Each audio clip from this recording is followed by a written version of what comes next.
Yeah, as I said in the last slide, emotional interviews are the most challenging one because journalists, we all know journalists are always criticized for exploiting the emotions of others, especially when they are in trouble or when they are in problems.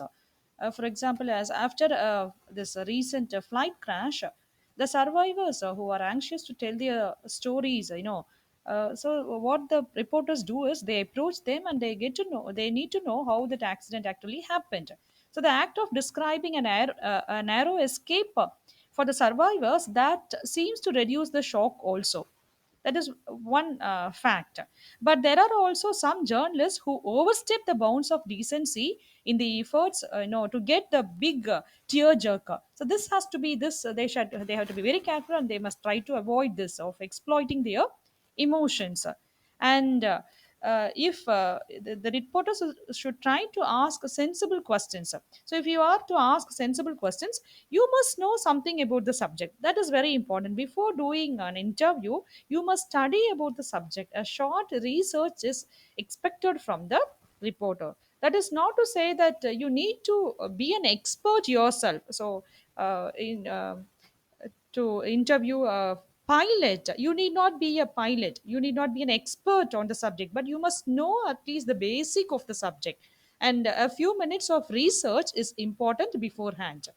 And there are, however, occasions when you have to do an ad lib interview with a controversial celebrity sometimes. So what is this ad lib interview?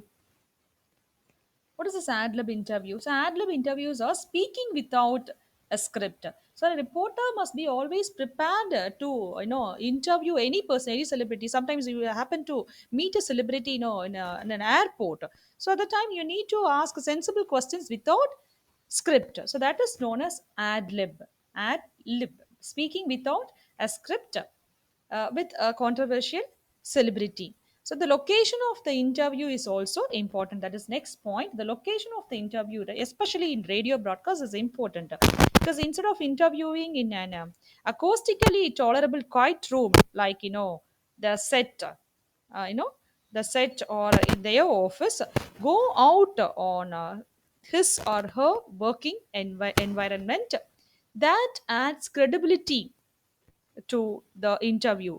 Though the noises may be disturbing, we know that the noises might be disturbing, but still it adds credibility to the interview. For example, if the subject is a mechanic, go to this workshop and interview the person. And if the subject is a chef, go to his working place, go to the hotel and interview the person. So that might add credibility to the subject, because the listeners just hear only the voices from the radio. So such noises, though we consider as noises, those noises are will add credibility to the subject.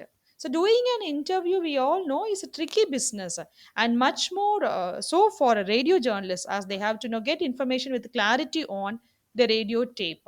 So as a knowledgeable people, journalists tend to dominate the conversation. So remember, the listener wants to hear the voice of the interviewee rather than of the interviewer. So it's quite natural for the reporter always, to dominate the conversation. They after asking one question, they have to give space for the listener to answer that question. Instead of that, what they do is, in most of the interviews, they before giving time for the listener to answer the question, they just move on to the next question. So do not keep jumping from one subject to another. Don't just jump from one subject to another, one question to another. Listen to the answers and ask supplementary questions if necessary. Do not ask multiple and loaded questions. That will not, make the interview excellent or, informative. And at last, remember to thank the subject. It is good PR as well as also a common courtesy to thank the subject at the end of the interview. So this is radio interview. So what are the three types of interviews? Informational, interpretive, and emotional. So what is informational interview? Informational interview done to reveal facts or opinions. Questions like, how many ambulances are off the road. So to reveal facts or opinions, to get more information regarding the issues. And interpretive interview,